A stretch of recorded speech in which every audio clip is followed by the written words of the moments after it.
permis de conduire, transport aérien, mais surtout embouteillage. Que peut-il réellement faire? Union sacrée, modification de la Constitution, est-il toujours en phase? Édition spéciale ce mercredi 4 décembre, après le journal de 19h, avec le président du MLC, Jean-Pierre Bemba Gombo, vice-premier ministre. Rediffusion jeudi 5 décembre, après le journal de minuit, après le journal de 7h.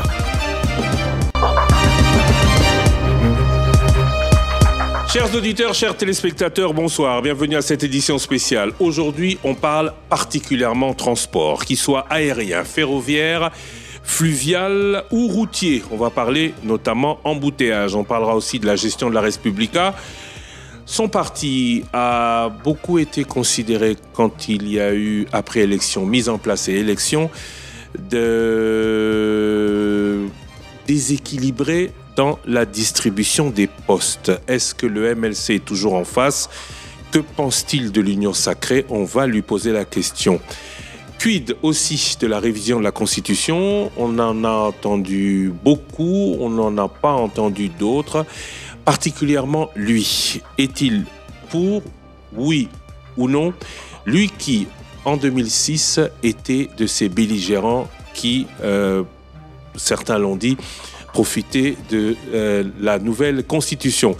Notre invité aujourd'hui, invité de l'édition spéciale, est Jean-Pierre Bemba Gombo, président du MLC, surtout vice-premier ministre et ministre des Transports. Monsieur Jean-Pierre Bemba Gombo, bonsoir. Bonsoir. Merci d'être avec nous. Pour vous interroger, je ne suis pas seul.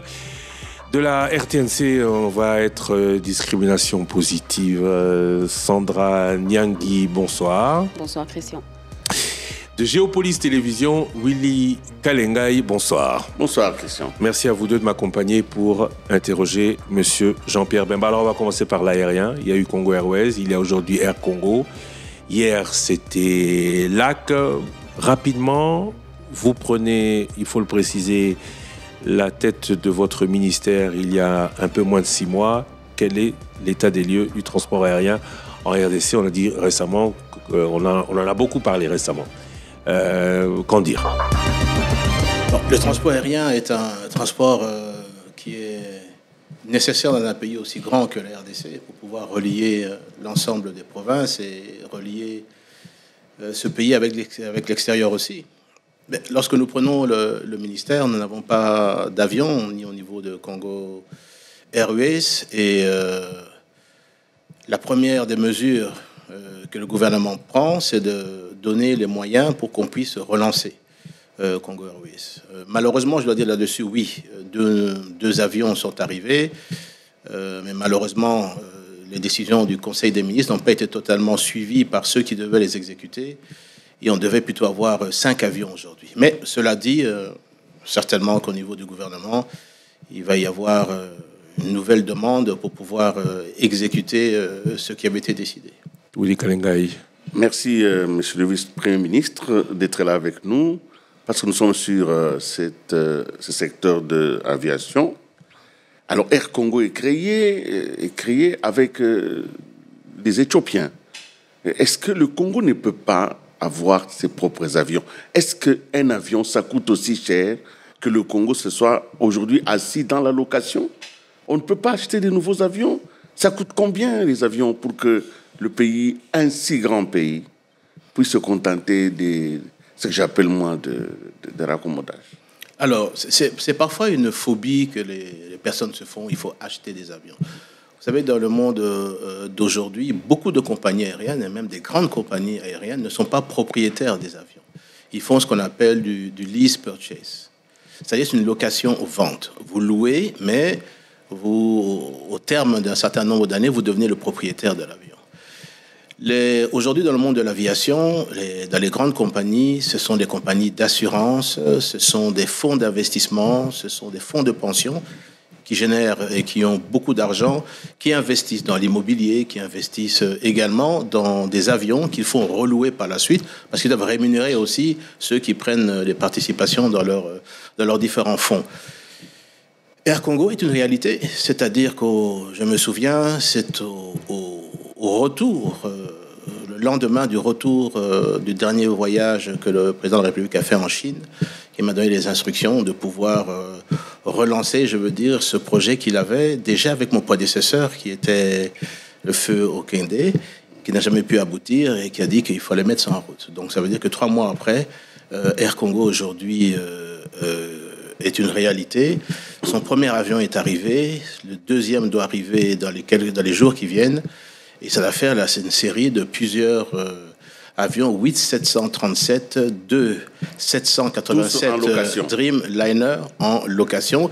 Mais je vous le dis, vous savez, le prix d'un Dreamliner, si vous devez l'acheter, ça avoisine les 100 millions de dollars. À 737 neuf, c'est 60 millions de dollars. Mais on est quand même à 18 milliards de dollars de budget. On peut se permettre d'acheter quand même. Bien sûr. Je veux dire, c'est une volonté politique. C'est par fierté nationale. C'est une volonté. Je suis tout à fait d'accord. C'est une volonté politique. Mais maintenant, la question est la suivante. Si on dit, voilà, on vous donne 100 millions de dollars, vous allez acheter un avion, un 787 Dreamliner. Ou si je vous dis, pour les 100 millions de dollars, la location d'un avion, un 737, c'est 240 000 dollars par mois. C'est ce que coûte la location d'un 737. 3 millions par an. Ça fait 3 millions par an.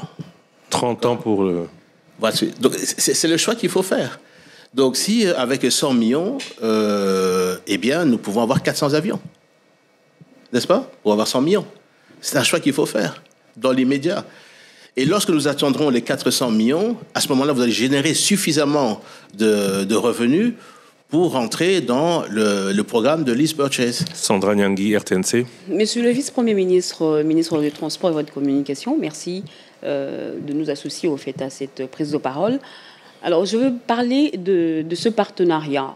L'État congolais a 51%, les Éthiopiens en ont 49%. Est-ce que pensez-vous que la RDC va tirer dividende de ce partenariat public-privé, sachant que sous d'autres cieux comme au Malawi, ça n'a pas marché avec Congo Ethiopian Airlines. Ils n'ont pas encore recouvré l'argent qu'ils ont dépensé jusque-là. Vous pensez vraiment que chez nous, ça va marcher? Mais le pari, il est là. Et je pense qu'avec une gestion rigoureuse qui est mise en place, ça peut fonctionner. C'est un grand marché, la RDC.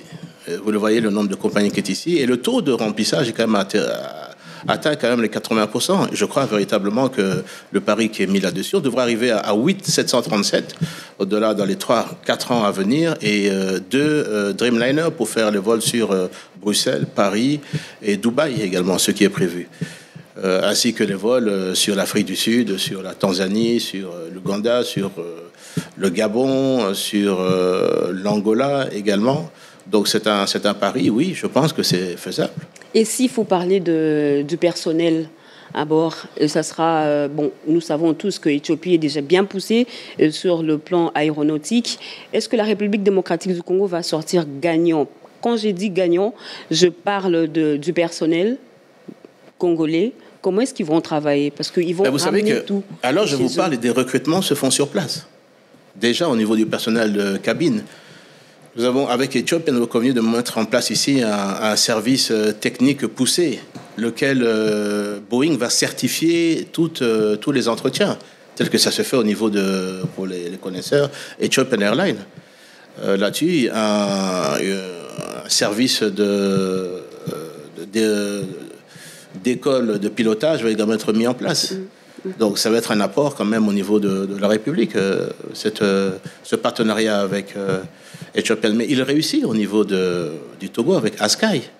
Il réussit également avec d'autres partenaires là-dessus. Et je crois qu'il faut qu'on puisse faire confiance à la nouvelle gestion, au niveau management. C'est pas pour dire que nous laissons tomber Congo Airways, non. Congo Airways a également son objectif de pouvoir également voler et acquérir beaucoup plus d'appareils aussi pour pouvoir inonder également le ciel congolais. Quelle sera la différence entre les deux? C'est Air France et UTA? C'est pourquoi Congo Airways? Pourquoi Air Congo? Pourquoi ne pas avoir fait que Congo Airways, qui a déjà beaucoup de problèmes fonctionnels et structurels, soit reprise en main par l'expertise éthiopienne, comme c'est le cas avec Air Congo aujourd'hui? Eh bien, je pense qu'il y a de la place pour plus de 2 compagnies aériennes dans ce pays.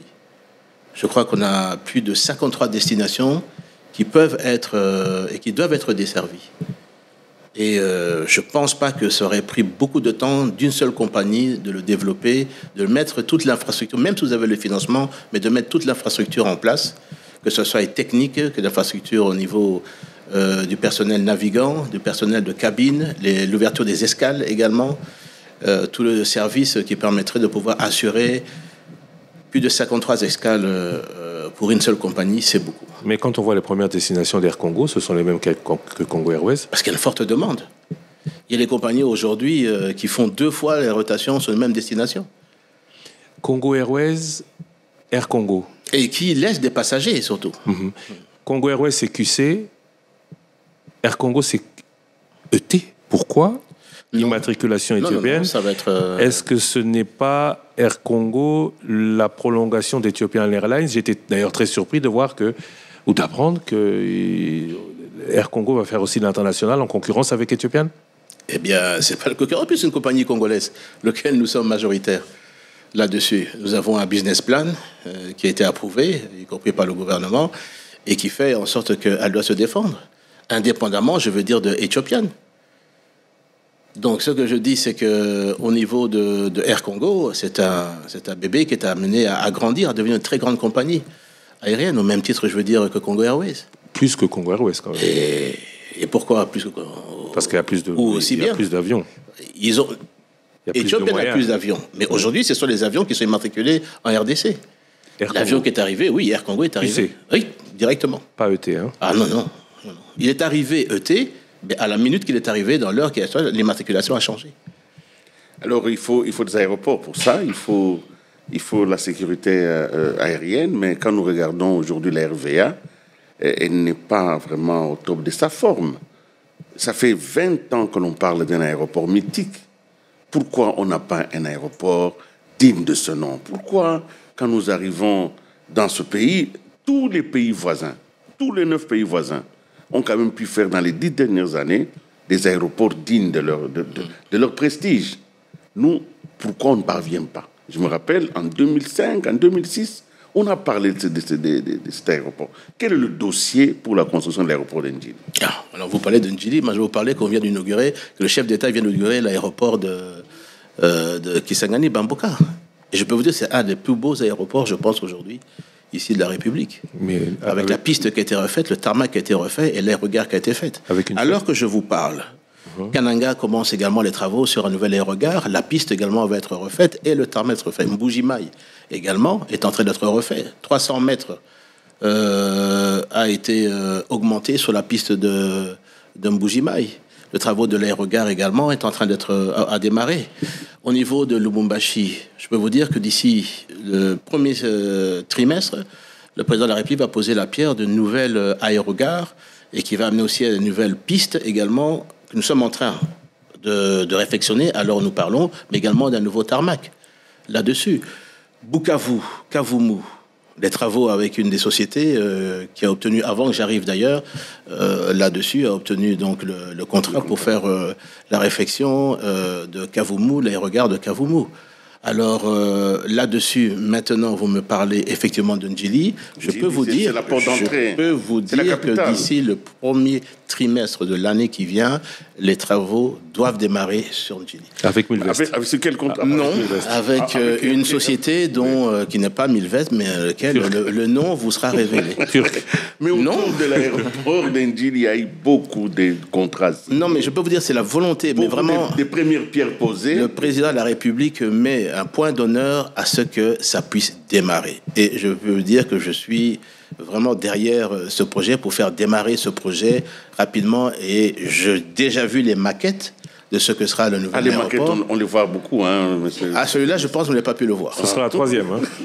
Ce sera la troisième maquette. C'est possible, mais celui-là, vous n'avez pas pu encore le voir. Alors, avant de passer au transport ferroviaire, 2 questions aéronautiques. Pourquoi la RDC n'a pas de matériel pour le contrôle efficace de son espace aérien? Récemment, on a eu le problème avec le Rwanda qui avait brouillé, qui était plus fort que nous. Aujourd'hui, la situation, c'est quoi et la perspective, c'est quoi?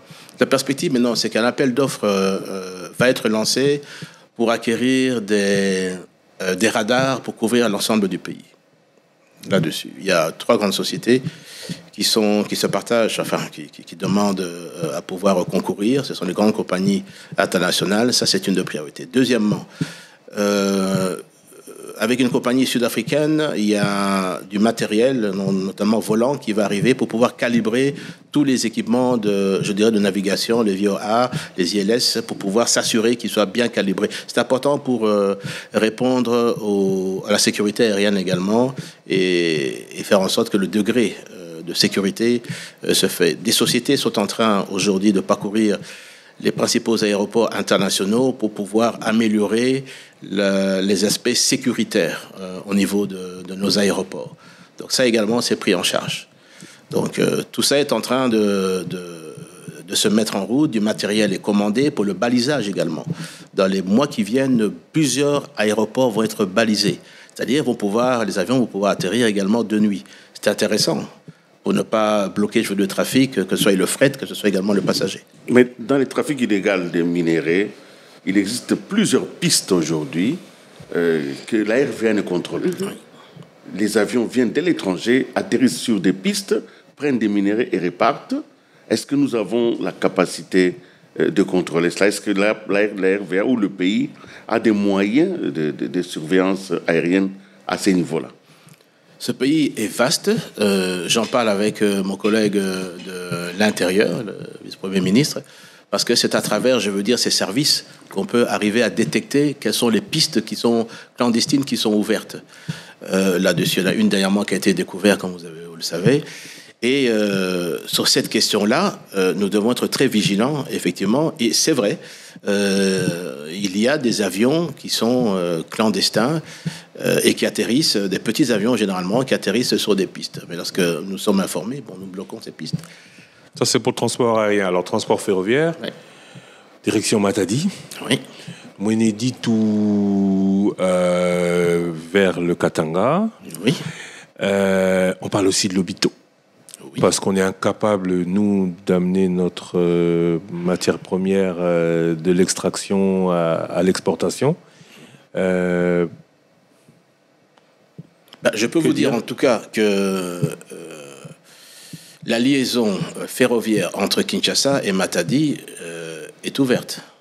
Dans les conditions... Pour le transport de fret est ouvert. Aujourd'hui, régulièrement, l'ONATRA a repris depuis 2 mois, c'était déjà une des exigences là-dessus, que l'ONATRA puisse rouvrir, et les travaux ont été faits. Ils ont fait des travaux considérables. Aujourd'hui, le train circule entre Kinshasa et Matadi. Et généralement, prend le fret des cimentiers et amène ça sur Kinshasa. Ça, c'est déjà une chose. Et ça fonctionne. Entre Lukala et également, oui. Nous sommes fonctionnels de manière quotidienne. Des travaux ont été faits, c'est réhabilité. Oui, c'est réhabilité. Bien sûr, on n'a pas construit des nouveaux rails. On a réhabilité le rail existant. Ce qu'il faudrait maintenant, aujourd'hui, et nous sommes en train de chercher des financements, les études de faisabilité sont faites, c'est pour pouvoir obtenir un nouveau rail entre Kinshasa, Matadi, Boma, Boma, Banana, lorsque le port en eau profonde sera opérationnel. Ça va permettre également de pouvoir décongestionner la nationale numéro 1. Vous dites que vous cherchez les moyens, ça c'est combien, cette enveloppe? Aujourd'hui, vous parlez de... Kinshasa, Mwanda. Kinshasa, Matadi, Boma, oui, Banana, oui, jusqu'à 1,5 milliard.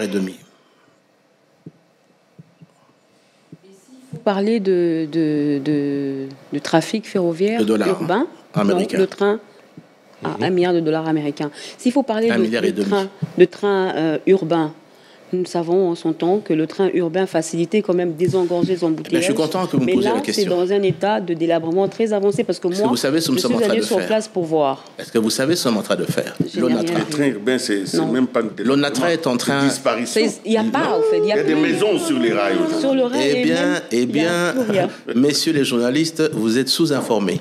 Il y a des choses qui se passent ici que vous n'êtes pas au courant, mais bientôt vous êtes surpris. Ça fait depuis 2 mois que les équipes de l'ONATRA sont en train de travailler chaque jour pour réouvrir le rail entre la gare centrale et Njili. Timidement, alors? Eh bien, il vaut mieux parfois ne pas parler trop et parler au moment où c'est réalisé. Mais je peux vous dire aujourd'hui qu'il nous reste 6 kilomètres, donc je peux en parler.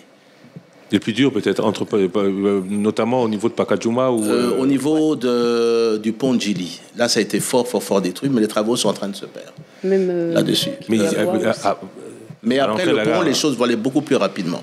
C'est pour vous dire que ça, c'est déjà une première nouvelle que je peux annoncer, parce que c'est sûr maintenant. Lorsqu'on a démarré il y a 2 mois, on ne voulait pas en parler, parce qu'on pensait qu'on allait même se heurter à la résistance de la population, des ceux qui ont mis... mais du côté là où il travaille, il n'y a pas de problème. Mais c'est vers Kitambo, c'est au centre-ville. Je vais y arriver. Oui, c'est là. Je vais y arriver. Commençons déjà par ouvrir Gare Centrale Djili. Et vous serez surpris, la population elle-même, mais n'a opposé aucune résistance et est en train d'applaudir les travailleurs de l'ONATRA lorsqu'ils sont en train d'ouvrir les allées, les rails qui étaient enfouis sur des terres. J'ai des vidéos de pelles chargeuses en train de sortir la boue qui était sur les rails. Donc on est en train de réhabiliter ça, Ensuite, je peux vous annoncer également que l'étude est en train d'être faite, parce qu'il faudra exproprier, bien sûr, entre maintenant la gare centrale et Kitambo. Donc exproprier ça, ceux qui ont construit sur les rails. Mais écoutez, je laisse le travail à la Mineta aux affaires foncières et également au ministre de l'urbanisme qui sont saisis du dossier là-dessus et qui doivent prendre des dispositions assez rapidement pour pouvoir identifier tous ceux qui ont construit illégalement, je veux dire, sur les rails. Nous sommes toujours dans les réhabilitations des choses anciennes. Ailleurs, on parle de tram. Ailleurs, on parle de métro. Mais nous n'avons pas d'ambition. Nous ne faisons que... Alors, lorsqu'on a des ambitions, je peux vous parler de Métrokin aussi. Mais Métrokin, on en parle depuis combien d'années? Ça fait longtemps. Voilà. Donc, ce qui est faisable et qui va fonctionner, c'est la réhabilitation dans un premier temps, et puis la modernisation. Soyons logiques avec nous-mêmes. Là, on est au train urbain. Excusez-moi. Moi, je voudrais qu'on parle plus du Congo. Alors, allons-y. Mweneditu, l'Est de la République démocratique du Congo, ça marche pas aussi bien. On a même vu récemment des photos d'un train qui déraille.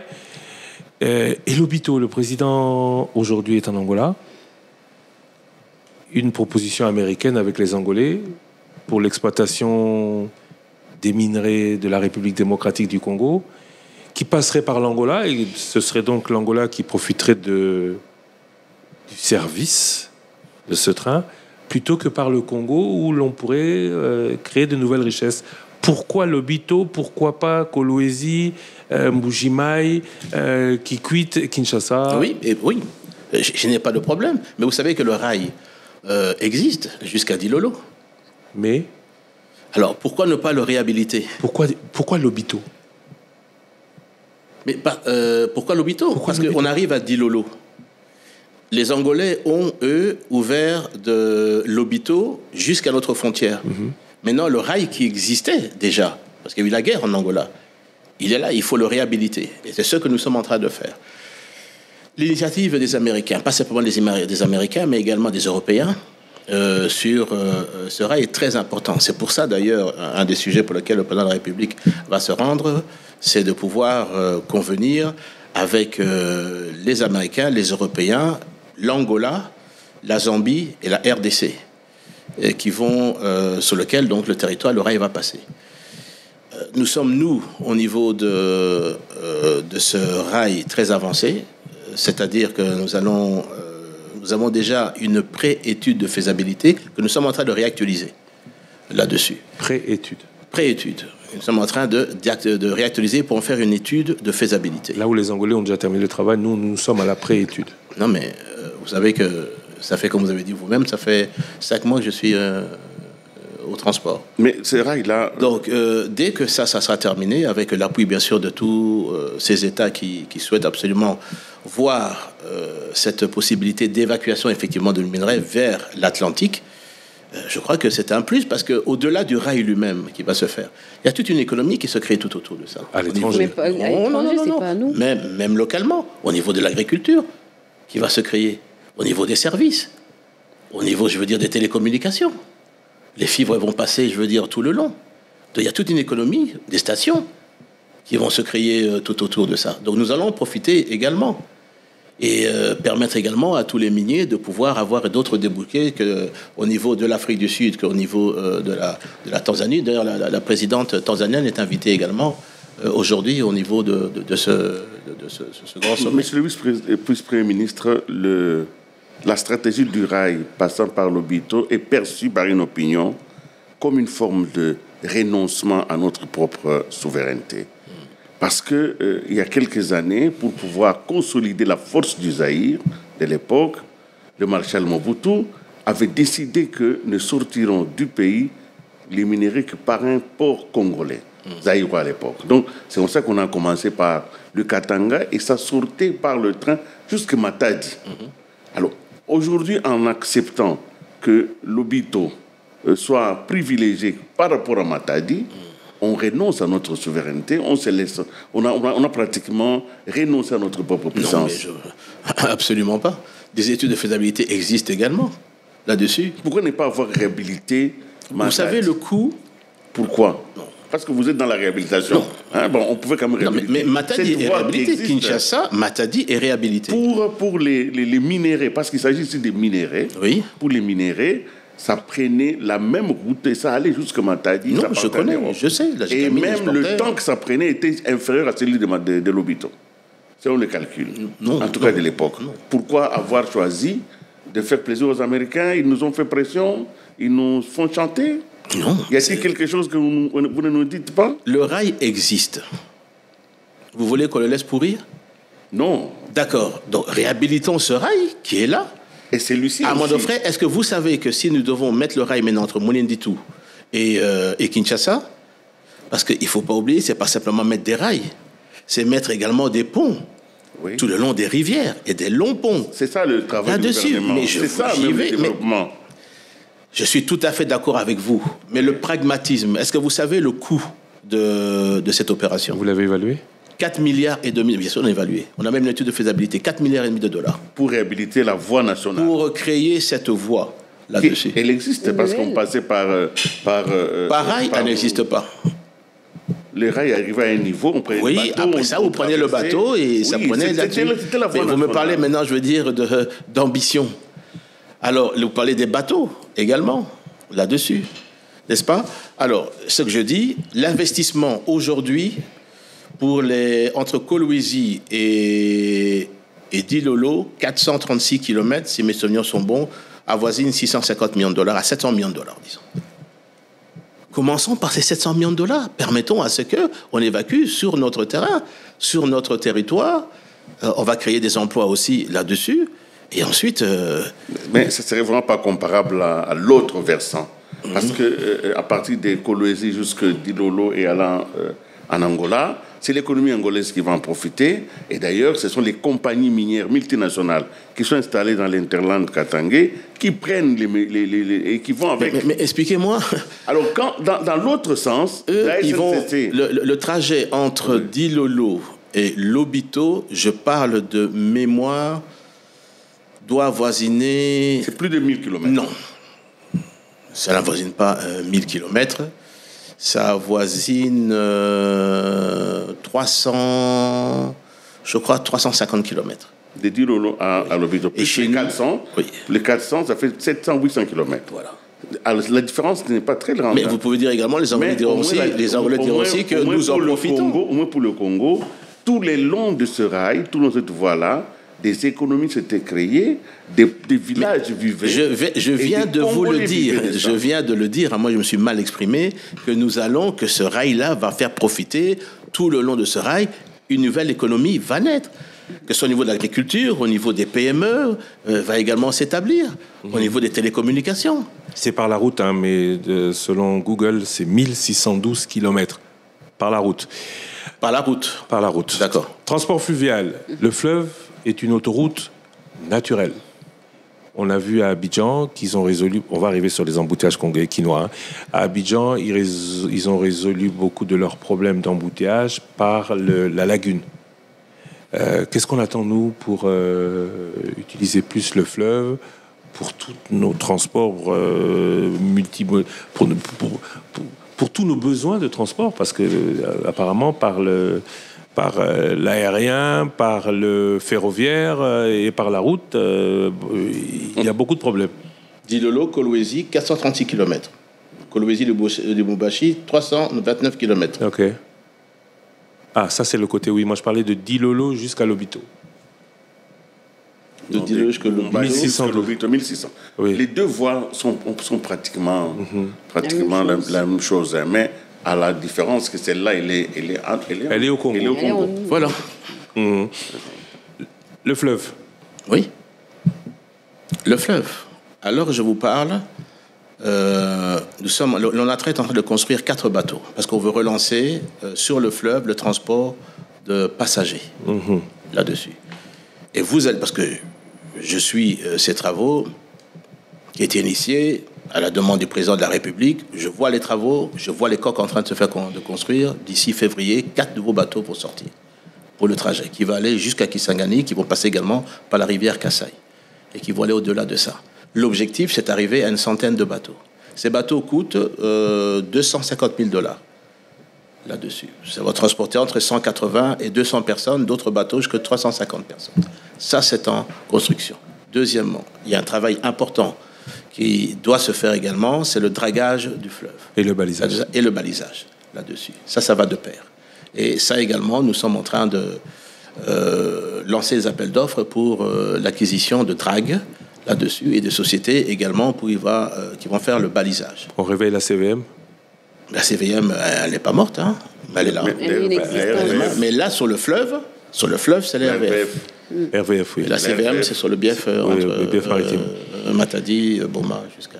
C'est bien d'acquérir plusieurs bateaux. Du côté sécurité, plusieurs fois, nous avons vécu les naufrages et il n'y a pas de contrôle sur ce point. Vous avez évoqué le transport des passagers. Dernièrement, à Bukavu, il y a eu naufrage. Vous-même, vous avez lancé les travaux pour la sécurité, pour le suivi et tout. Où est-ce que vous en êtes? Eh bien, où est-ce que vous en êtes, c'est que vous avez suivi toutes les mesures qui ont été prises là-dessus. Aujourd'hui, je peux vous dire que depuis 2 mois que ces mesures ont été prises, il n'y a pas un jour où les commissaires fluviaux n'interceptent pas et ne saisissent pas des bateaux, qui ne répondent pas aux normes, qui sont surchargés, et surtout lorsqu'on trouve des bateaux avec des passagers sans gilet. Je peux vous dire qu'aujourd'hui, la leçon a été bien comprise, parce que je reçois les vidéos, les photos systématiquement au niveau du transport fluvial. Les personnes ont compris, et les passagers, en tout cas, naviguent avec des gilets, et ça, j'en ai la preuve. À Bukavu ou bien... Je vous dis, partout. Non, ne rigolez pas. C'est très sérieux ce que je vous dis. J'ai des photos. Si on avait le temps ici, je vous montrerai les photos là-dessus. Et bien, vous savez qu'à Mbandaka, demandez le nombre de bateaux qui sont saisis là, à Mbandaka, aujourd'hui, je vous parle. À Maluku, vérifiez. Faites une enquête en tant que journaliste. Vous allez voir. Moi, j'ai les vidéos là-dessus. Je vois les bateaux. Il y a eu encore un cas de naufrage, c'était du côté de Minova. Vous avez peut-être appris ça, qu'un bateau a coulé avec des minerais. Qu'est-ce qui a sauvé, je veux dire, les passagers? C'est parce qu'ils avaient tous des gilets. Sinon, ils seraient tous morts là-dessus. Non, on est très sévère sur cette question. Les commissaires fluviaux ont des instructions précises. Beaucoup ont été révoqués. Et aujourd'hui, il y a plusieurs capitaines de bateaux qui se trouvent au parquet. Et des bateaux qui sont saisis ici. Mais nous savons tous, lorsqu'il y a des mesures, 2 mois, 1 mois, 2 mois, 3 mois, on suit. Et puis à un moment donné, il y a une léthargie. Mais vous pensez vraiment que dans le fin fond de la République, je prends Kisangani vers Mbandaka, Équateur, dans le fin fond, est-ce que cette mesure-là sera vraiment suivie? Mais cette mesure, vous appelez le commissaire fluvial à Mbandaka. Vous lui posez la question, combien de bateaux ont été saisis à Mbandaka depuis 2 mois? Je peux vous dire, il n'y a pas moins d'une 50aine. Mais on les saisit parce qu'ils n'ont pas de gilet. Parce qu'ils sont surchargés. Oui. Surchargés. Vous voyez des bateaux dont la coque arrive quasiment à 15 cm du niveau de l'eau. J'ai des vidéos là-dessus. Vous voyez des coques et des personnes qui sont, je veux dire, à proximité, ils pourraient tomber dans l'eau. Mais ça, ces bateaux sont saisis et les capitaines sont interpellés au niveau du parquet. Il y a des bateaux, mais il y a des barges qui sont... Je parle également des barges. Je parle surtout des barges là-dessus. Il y a énormément de personnes qui... Faites votre enquête, on va vous dire aujourd'hui qu'il n'y a pas de tolérance à ce niveau-là. Il n'y a pas de tolérance, certes, mais il y a aussi beaucoup de colère parce que les gens se disent du jour au lendemain imposer ce genre de décision, notamment pour les gilets. Je comprends que la sécurité soit un problème, mais imposer des gilets sans importer ces gilets, ça peut poser problème pour ceux qui ont toujours vécu de ça et qui ne vivent que de ça. Oui, mais il faut savoir ce qu'on veut. Pour moi, la vie humaine, même une personne, ça fait beaucoup. Alors, les personnes, effectivement, disent oui, mais on n'est pas prêt. Mais le jour qu'un bateau encore va sombrer et qu'il va y avoir des morts, on va reprocher à qui ? Au ministre du Transport. Voilà. Donc, il n'y a pas il y a tolérance zéro. Ça doit être appliqué et pour tout le monde.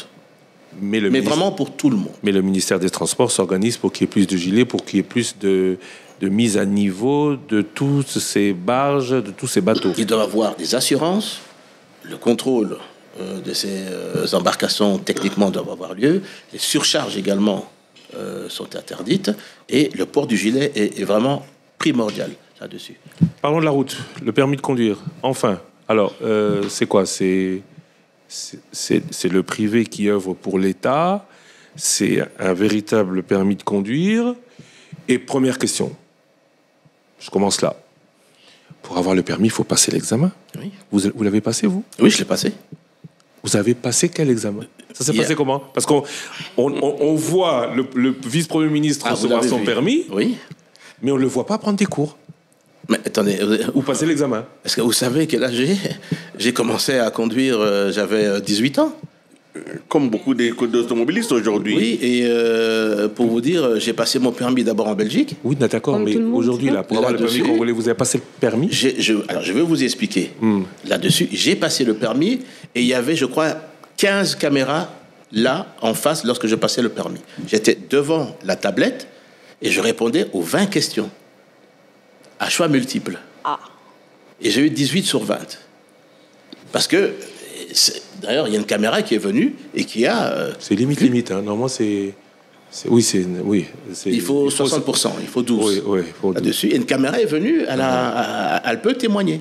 Il y a les images là-dessus. Ensuite, des images aussi où j'ai fait le test pratique. Là-dessus. Avec un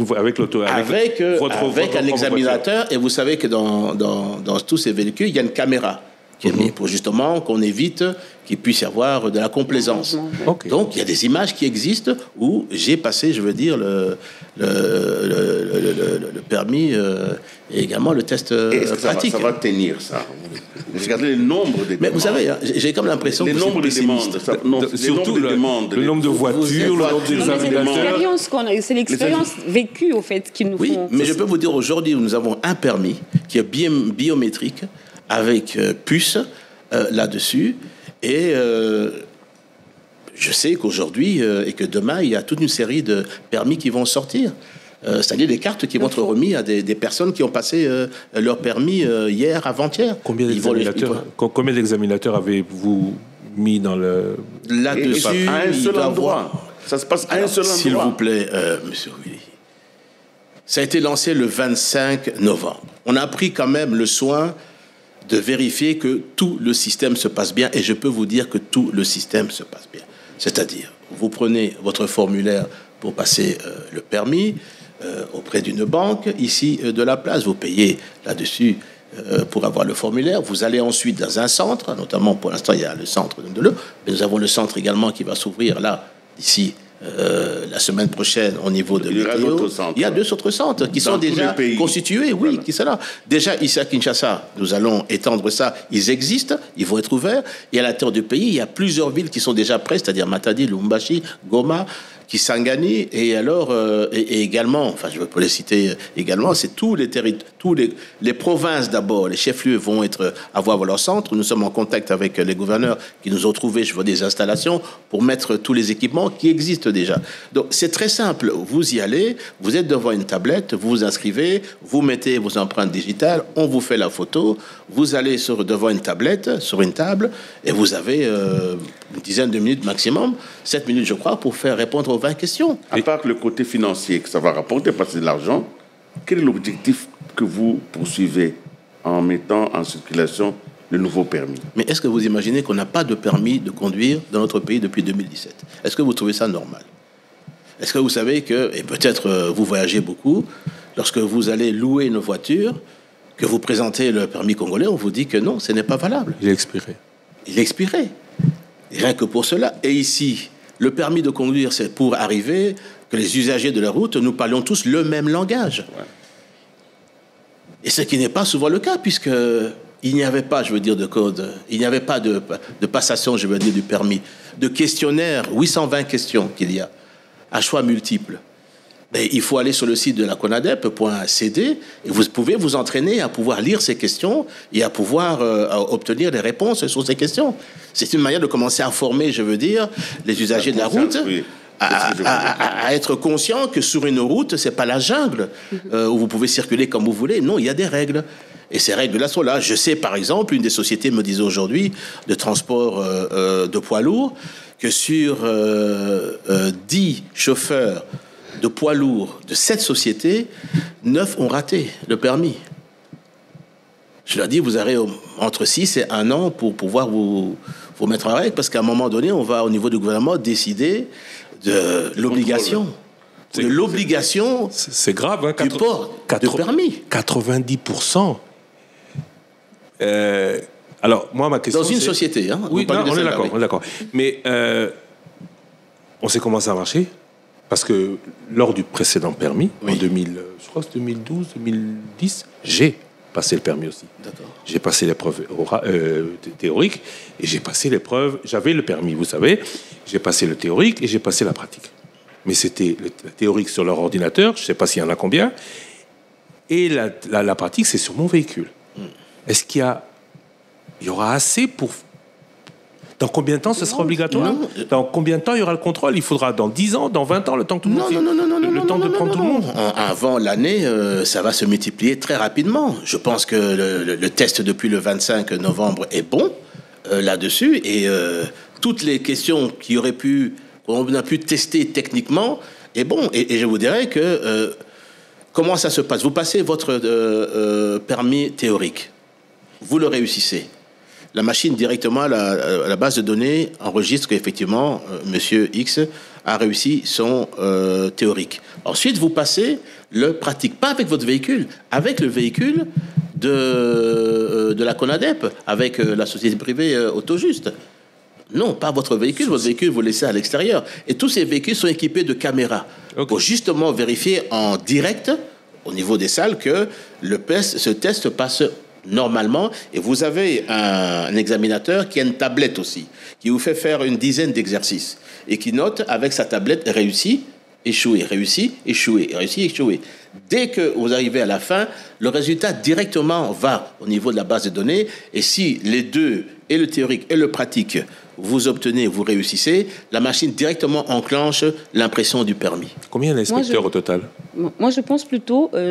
au niveau de Centre Nondolo, il doit avoir une dizaine à l'heure actuelle, parce que j'ai vu le nombre de véhicules, de Jeep qu'il y a là-bas, il y a une dizaine, peut-être même une quinzaine, je crois. Moi, je vais rester sur le document, en fait. Nous savons tous que le permis de conduire est un document de souveraineté qui doit être suivi par des structures de l'État.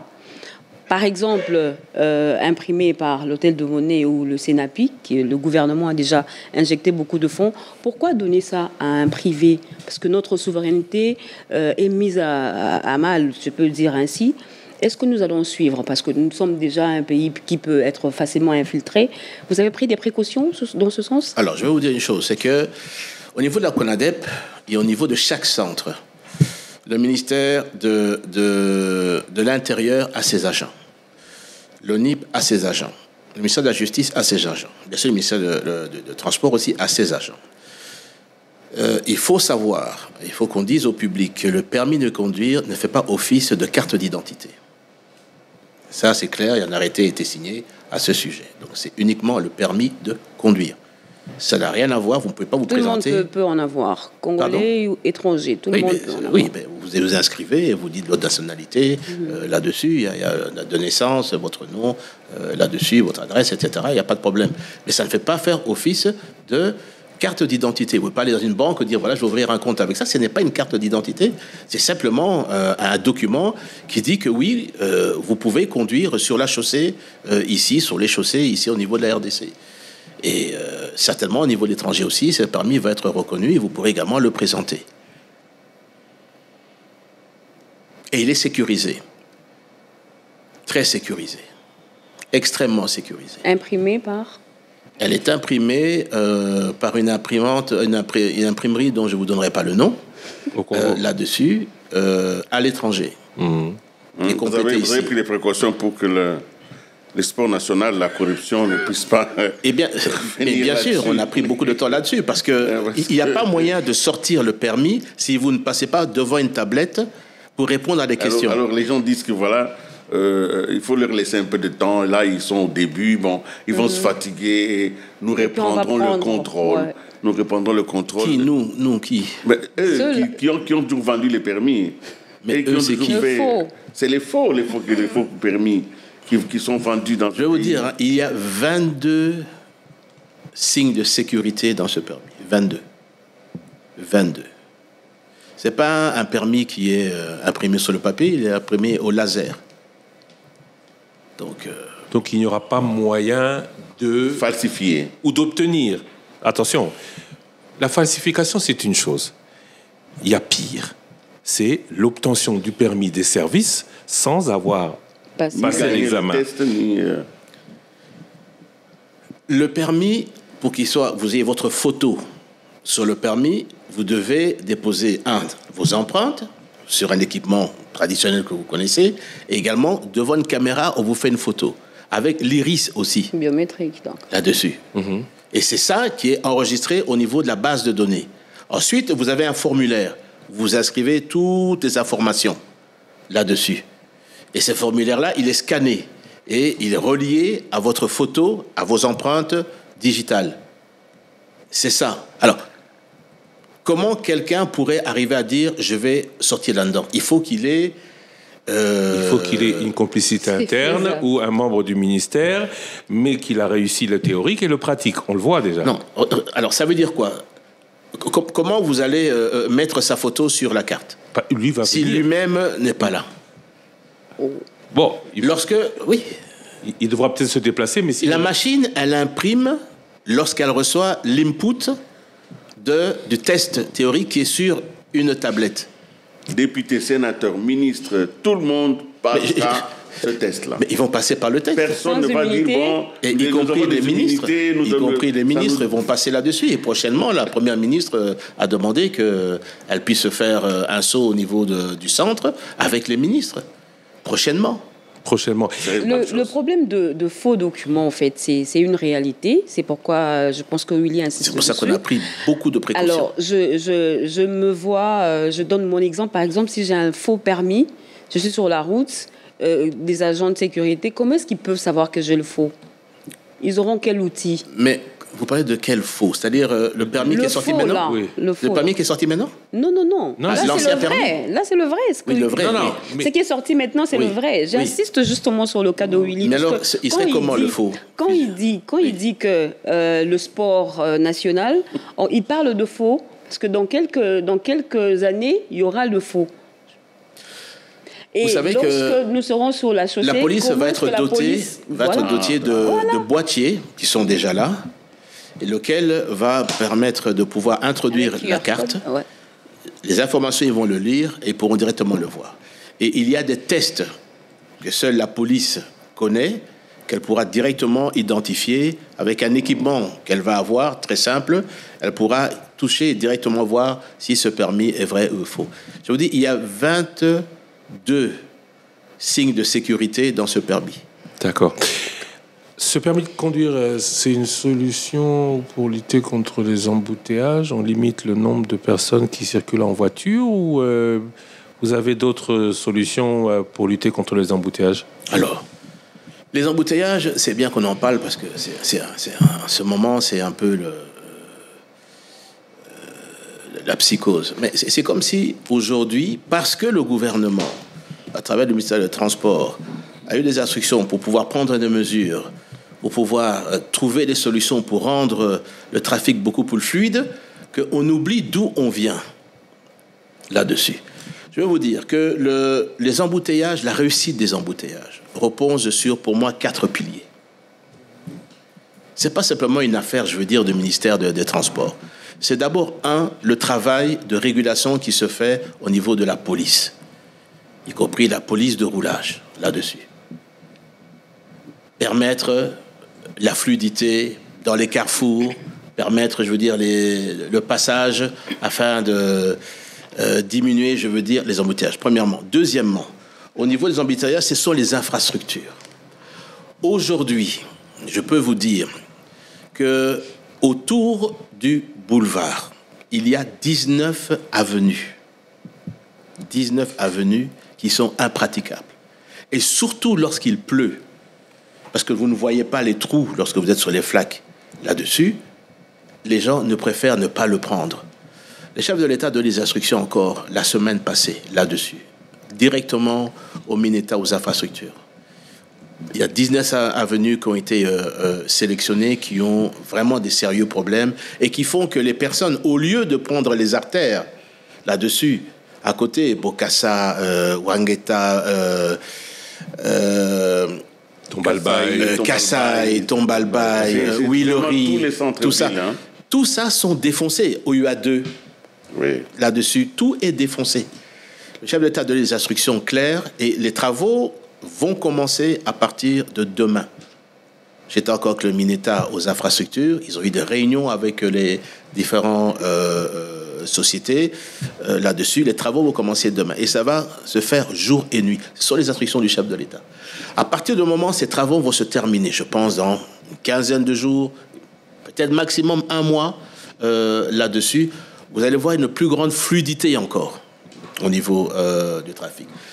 Ça, c'est au niveau des infrastructures. Alors, nous avons également les usagers de la route. Alors, ça c'est le pire, parce qu'à la fois, on critique, mais ceux qui critiquent, c'est ceux qui violent eux-mêmes ce que nous mettons d'accord. On a mis la bande dédiée. La bande dédiée, c'est la 4e bande lorsqu'il y a 3 bandes là-dessus. Mais qu'est-ce qui se passe? Et ce que moi-même j'ai vu, ce que nous vivons, c'est que lorsque, admettons, maintenant nous sommes le soir, à partir de 15h jusqu'à 21h. La bande dédiée, c'est-à-dire la bande de gauche, là-dessus, vous allez voir que certains vont le prendre, et à un moment donné, il y a 2 choses qui se passent. Vous avez quelqu'un qui est sur les 3 bandes de droite, qui décide, lui, de vouloir couper maintenant la route au lieu de continuer tout droit, d'enlever même les barrières qui sont là, et de pouvoir rentrer. Qu'est-ce qu'il fait? Lorsqu'il s'arrête pour essayer de tourner, d'abord, il crée un embouteillage derrière lui. Tout se freine, parce que lui ne peut pas bouger. Mais lorsqu'il s'engage maintenant de l'autre côté, il bloque aussi les véhicules qui arrivent de face. Et généralement, c'est ça qui crée les embouteillages. Mais autre chose aussi, et ça, nous avons vécu ça, au lieu d'une bande dédiée, certains créent même 2 bandes là-dessus. Vous avancez, vous arrivez au niveau du saut de mouton de Sosimat. Qu'est-ce qui se passe? En dessous du pont, vous avez ceux qui arrivent de Monjiba, qui se rabattent sur les 2 bandes, en dessous du pont, pour continuer, mais elles se trouvent à un moment donné face à 2 bandes qui sont face à elles. Mais tout est bloqué. Qui va faire marche arrière? Pourquoi? Parce que les usagers n'ont pas respecté. Il y a également des autorités, parce que nous avons des films là-dessus, avec les plaques, dont les gardes descendent, ouvrent les barrières sur le boulevard, empruntent. Sans sanction. Empruntent. Sans sanction. Ce sont les parmi les autorités qui ont des immunités. Qui ne sont pas il faudrait y aller. Oui, non, qui ne sont pas au-dessus de la loi là-dessus. Et à un moment donné, la justice pourra peut-être s'en occuper puisque ça existe. Mais ce n'est pas le rôle du ministère des Transports. Mais quand il y a la flagrance, le ministère des Transports peut faire appliquer les amendes ou les saisies de véhicules. Absolument, et on va y arriver. On va y arriver. Donc, ouvre les barrières par les policiers qui accompagnent. Grand Béant, lui, il passe, il règle son problème, mais il laisse les barrières comme ça. Ça veut dire que, si les barrières sont ouvertes, les autres suivent. Tout le monde. Et ça vous crée également les embouteillages. Alors, le dernier, c'est le matériel. Vous avez vu que de plus en plus, des barrières sont en train d'être mises en place. Je crois que vous l'avez remarqué. Sur Huilery, vous avez remarqué tout Huilery maintenant, il n'y a plus d'embouteillage, on a mis les barrières. Sur le boulevard. Même ici sur le boulevard. Mais ce n'est pas suffisant. Nous allons tripler partout. Le nombre que vous voyez maintenant va être multiplié même par 4 pour pouvoir vraiment cerner toutes les avenues où on peut constater que les gens débordent là-dessus. Et puis, il y a des traverses bétonnées qui sont en train d'être construites et qui vont également être mises dans les artères telles que Lumumba, telles que sur la route de Djili également. Parce que vous vous rendez pas compte, mais si vous faites attention, il y a des traverses bétonnées que les gens poussent et ouvrent et qui devraient rester fermées. Ça aussi, ça crée les embouteillages. Donc, ce que je dis, si tout le monde respectait les règles qui sont établies, avec le matériel que nous sommes en train de mettre en place également, et si la police également restait ferme dans le travail qu'on lui demande, vous allez voir que nous allons réussir ça. Il y a des exemples. Vous partez aujourd'hui de Pigeon, de Binza. Vous faites la moitié du temps pour arriver en ville. Là-dessus. C'est vrai qu'il y a encore des endroits où il faut que nous travaillions. Limité, première rue, deuxième rue, il faut qu'on travaille. Kingaboy, le matin, vous pouvez passer maintenant sans embouteillage. Le soir, il y avait un problème, on a rectifié ça. Il faut savoir que c'est une commission qui est composée de, bien sûr, le ministère des Transports, le ministère des IPTR, le ministre lui-même est là, l'aménagement du territoire lui-même est là, le commandant, le commissaire de la ville est là, avec ses adjoints dans cette commission là-dessus. Le CNPR, la Commission nationale de la prévention routière, elle est là aussi. L'OVD. Elle relève de vous, hein? Bien sûr, elle relève de moi. Oui. L'OVD est là aussi, pour justement parler de ces problèmes. Le ministère de l'Intérieur est là aussi, avec ses délégués. C'est pas une affaire simplement qui concerne le ministère tout court. Tout le monde, et au moins une fois par semaine, nous nous réunissons, et tous les jours, parce que nous avons un groupe, au-dessus, nous avons les informations de ce qui se passe et les réactions qui doivent être prises au fur et à mesure lorsque des problèmes se posent. Et vous avez annoncé... Ça fait 5 jours aujourd'hui, je dois dire que je n'ai pas entendu de gros problèmes là-dessus. Ça dépend des axes. Ça dépend des axes, je suis d'accord, mais de manière générale, sur ce qui se passait. Je ne vais pas avoir l'applaudissement avant de l'avoir attrapé, mais nous travaillons chaque jour, la police travaille chaque jour sur le CNPR également aussi, sur toutes ces questions à régler et à affiner. Et l'objectif, c'est de rendre plus fluide encore les embouteillages. Mais vous savez, hein, moi, je veux bien qu'on parle. Je vais vous montrer quelques photos. Ça, c'est Paris. Ça, c'est Paris. Les gens sont en train de penser, d'imaginer que ici, au niveau de la RDC, les embouteillages, c'est un fait uniquement congolais. Ça, c'est encore Paris. Pour ceux qui voyagent, quitter Charles de Gaulle à 16h et arriver en ville au niveau des Champs-Élysées, vous allez faire du pare-choc contre pare-choc 4 heures pour le faire. Je défie quelqu'un qui dit qu'il fait ça moins pendant les heures d'embouteillage. Ça, c'est encore Paris. Je le montre parce qu'on veut manipuler parfois la jeunesse en leur disant non, voilà, les embouteillages, c'est le fait simplement de la RDC. Ça, c'est Londres. Ça, c'est le Caire, en Égypte. Ça, c'est encore le Caire. Ça, c'est Pékin, en Chine. Ici encore, c'est Pékin. Là, c'est Abidjan. Encore Abidjan. Ça, c'est Lagos. Encore Lagos. Vous avez parlé de 4 piliers. Régulation. Oui. Si on doit comparer avec Paris, Abidjan, Pékin et Lagos, au Congo, il y a problème. Infrastructure. si on doit comparer avec ces pays, au Congo, il y a problème. Respect du code de la route. Si on doit comparer avec ces pays, au Congo, il y a problème, surtout que nos routes, nous, elles sont muettes. Matériel, si on doit comparer avec ces pays, au Congo, il y a problème. Est-ce qu'aujourd'hui, on peut se comparer avec ces pays? Oui, il y a des problèmes aussi là-bas. Et se dire, chez nous, c'est comme chez eux? Non, oui. D'abord, attention, Kinshasa, je pense que par rapport à tous ces pays, à part le Caire, qui est une très grande ville, puisqu'ils ont étendu encore à une nouvelle ville qu'ils ont créée, c'est une des plus grandes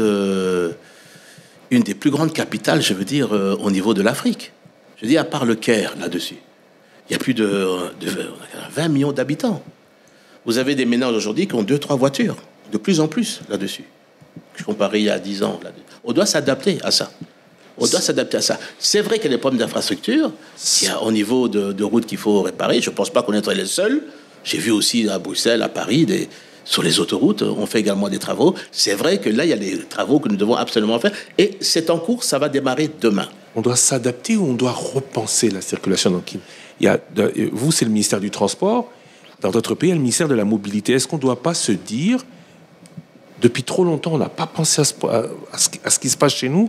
Aujourd'hui, on doit réfléchir à ce qui doit être fait.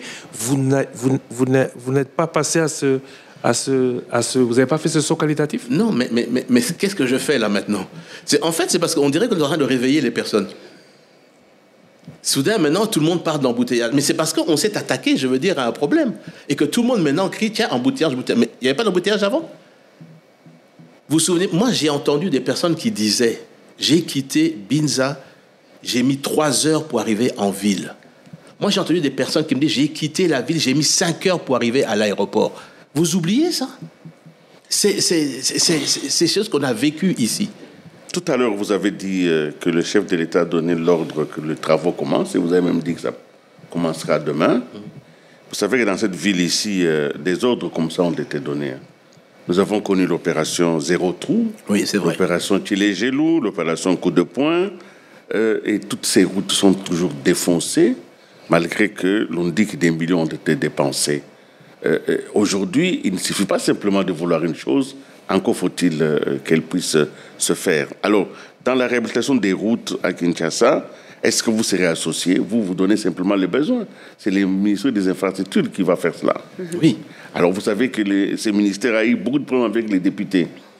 Et les députés sont en train de poursuivre les ministères parce qu'ils estiment que rien n'a été fait et rien ne se fera. Au niveau du ministère des Transports, on s'est attelé à identifier avec la police, avec le CNPR, quelles sont les raisons pour lesquelles, par exemple, les boulevards sont encombrés là-dessus.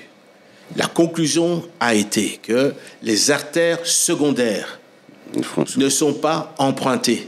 Et si ces artères secondaires étaient réparées, parce que bon, j'ai pas le temps ici, je peux vous montrer des vidéos, les voitures roulent à du 3, 4, 5 km, ne peuvent pas rouler plus que ça. Et le constat que nous avons fait, c'est que si ces artères nous avons identifié 19 artères, si elles sont réparées, la circulation sera encore d'autant plus fluide parce que les personnes ne vont pas fuir ces zones-là, vont les emprunter pour pouvoir aller dans leur lieu où ils doivent se rendre. Et ne pas systématiquement prendre le boulevard pour arriver, je veux dire, à un moment donné, à pouvoir le sortir et emprunter. Voilà. Et alors, qui va s'occuper de ça? C'est le ministère des Infrastructures.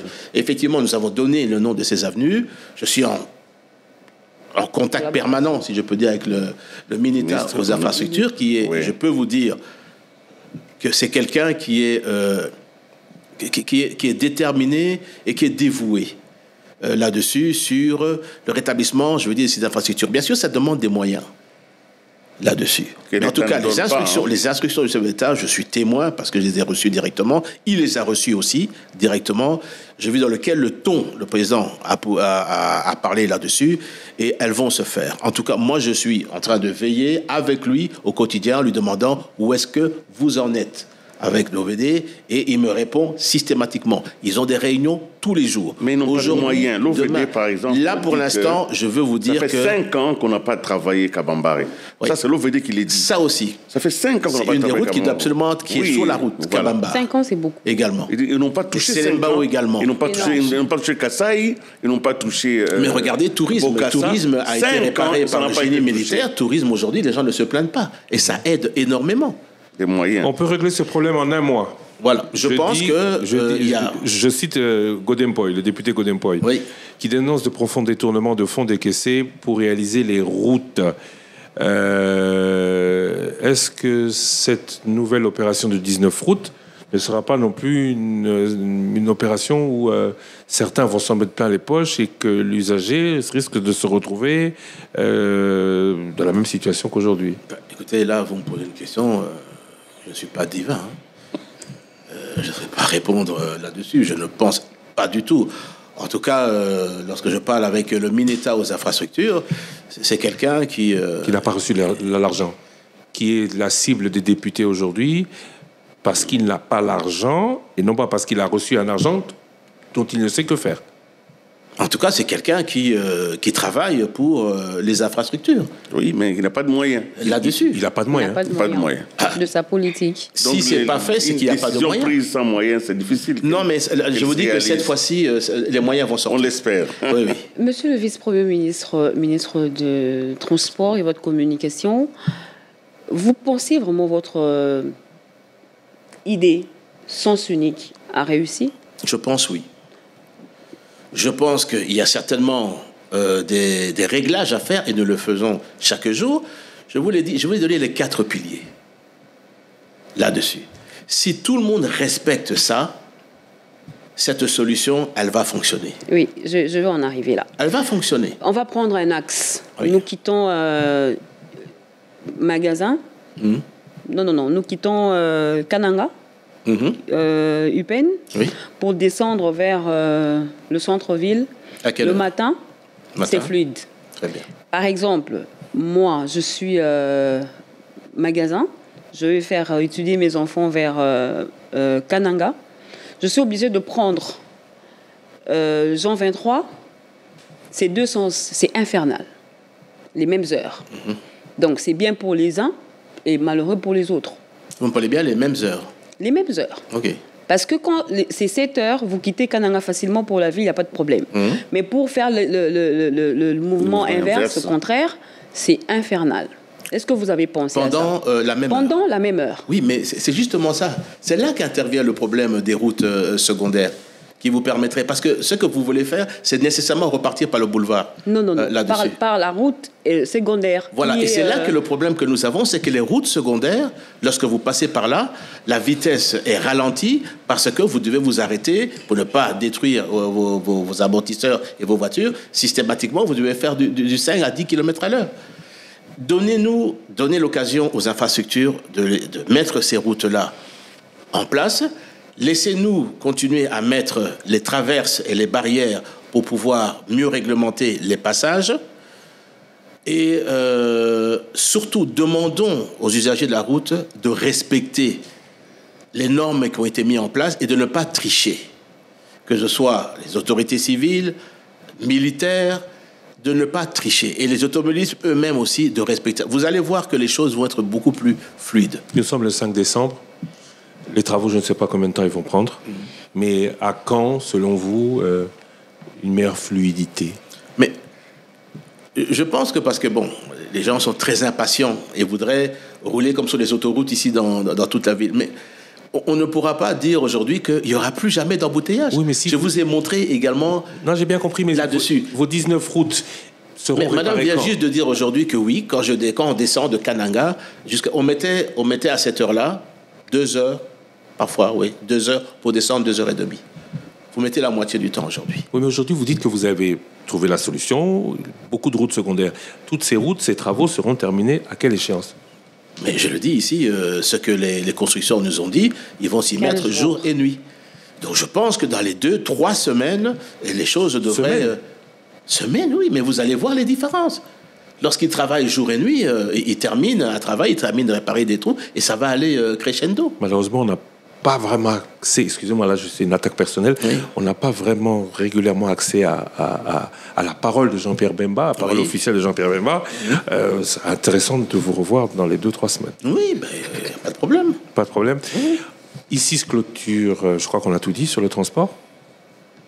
Autre chose à ajouter peut-être ? Parlons de la gestion de la Respublica, encore que le transport, ce soit aussi la gestion de la Respublica. Parlons politique, plus politique, politicienne. Est-ce que vous êtes encore Union Sacrée ? Si oui, comment avez-vous vécu tous les revers de votre parti, le MLC, élections dans les parlements, nomination ou avec peut-être la FDC, le MLC a beaucoup dit ou s'est beaucoup senti comme le parent pauvre de l'élection présidentielle. Oui, bon, je ne veux pas revenir sur le passé, mais tout le monde n'a pas joué franc jeu. Ça, c'est clair. Là-dessus, je ne citerai pas de nom, ni de parti, ni de personne. Je pense que tout le monde sait exactement ce qui s'est passé, parce qu'il n'y a pas de secret là-dessus. Cela dit, il faut regarder l'intérêt général au niveau du pays. Là-dessus, c'est ce que je dis au niveau du parti. Il faut regarder l'avant. Maintenant, il y a tous les postes au niveau des bureaux, tant de l'Assemblée qu'au niveau de... Les personnes sont là et elles vont faire leur travail. Là-dessus, il y a des commissions qui ont pu, au niveau du parti, être responsabilisées. Je pense que on ne peut pas tous être président, je veux dire, de l'Assemblée nationale, président du Sénat ou vice-président. Nous espérons que le travail va se faire, c'est ce que nous souhaitons. L'union sacrée, elle existe là-dessus. Il y a bien sûr, comme dans toute famille, il peut y avoir des tiraillements, mais ça existe. L'union sacrée existe. Et nous devons tout faire pour continuer à faire exister l'union sacrée.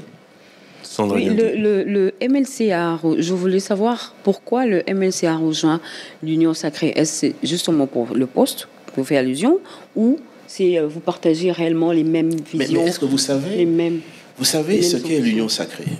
Et vous savez comment est née l'Union Sacrée? Dites-nous. Dites-nous. Vous savez que l'Union Sacrée, c'est une initiative, à un moment donné, du chef de l'État.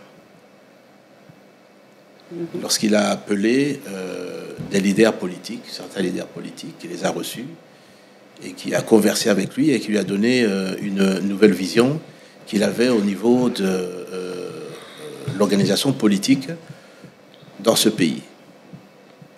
J'ai été appelé. J'étais à Guémena, il m'a fait venir. Et nous avons parlé longuement. Il a parlé longuement également avec d'autres leaders aussi. Il a fait un discours, je crois que c'était le 10 décembre, là-dessus, pour changer les choses, pour faire la rupture avec ce qu'était le cash FCC.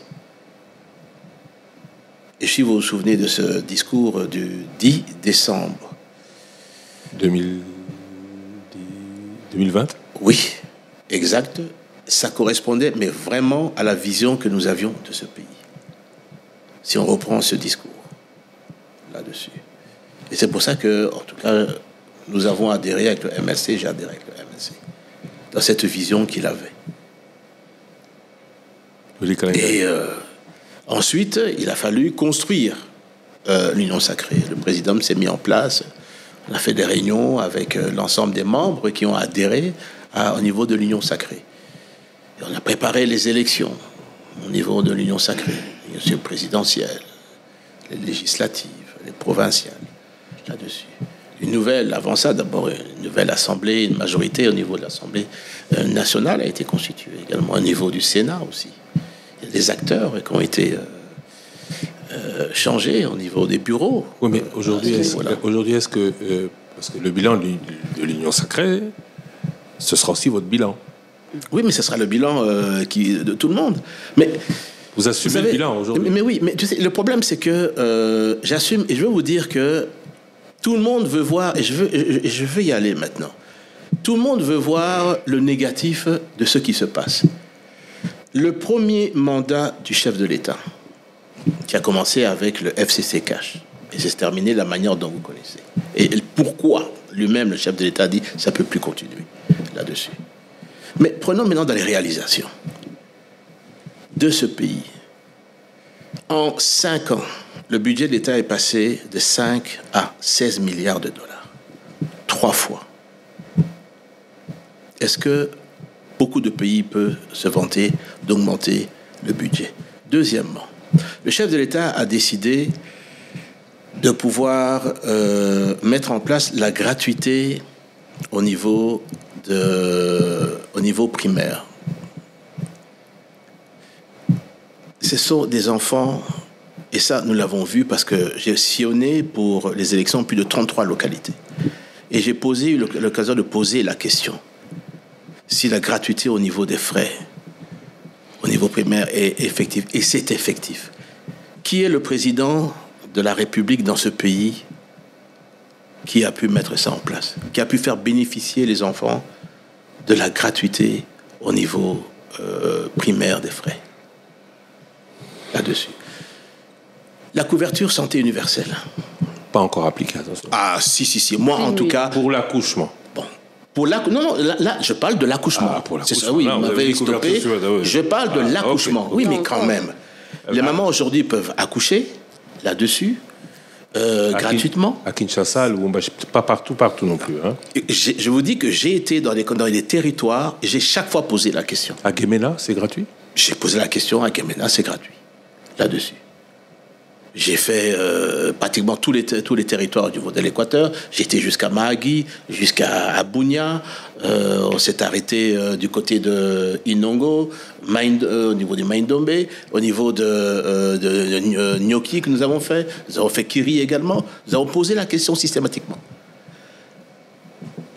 Le programme des 145 territoires. Réalisé à 30% selon la première ministre. Très bien. Réalisé à 30%.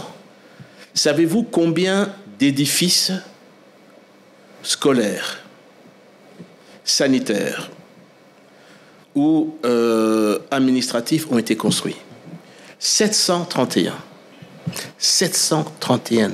Ça veut dire 414 écoles primaires ont été construites. 269 centres de santé et 48 bâtiments administratifs. Qui est le président qui a réalisé ça dans ce pays? Il y a encore beaucoup à faire. Mais qui ça? Il y a encore beaucoup à faire. Non, mais madame, j'ai même pas fini. C'est comme si vous me disiez que j'ai dit que c'est terminé, le président a terminé. J'ai dit non. Ça veut dire que ça a été fait et c'est en train d'être fait. Là, j'ai eu le privilège d'accompagner le président du côté de... oui, mais avant ça, nous étions du côté de Kalemi. On a été visiter un hôpital à 30 km de Kalemi. Et le président a tenu y aller personnellement. Vous savez pourquoi? Je ne sais pas si ça a été bien rendu. Dans cette localité-là, dont le nom maintenant m'échappe, mais on peut retrouver ça. On a vu les images. Les femmes devaient faire 30 km. Et la route, je vous dis, on a fait la route. Elle est terrible, exécrable. La route en terre, là, qu'on a fait. Eh bien, cette même route-là, les femmes devaient faire ça à pied pour aller accoucher à Kalemi. Et souvent, elles accouchaient en plein milieu de la route. Vous aviez un bras cassé, une appendice, vous deviez faire ça.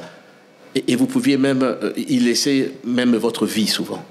Aujourd'hui, ces populations, vous pouvez voir dans leurs yeux la reconnaissance qu'elles avaient vis-à-vis du président.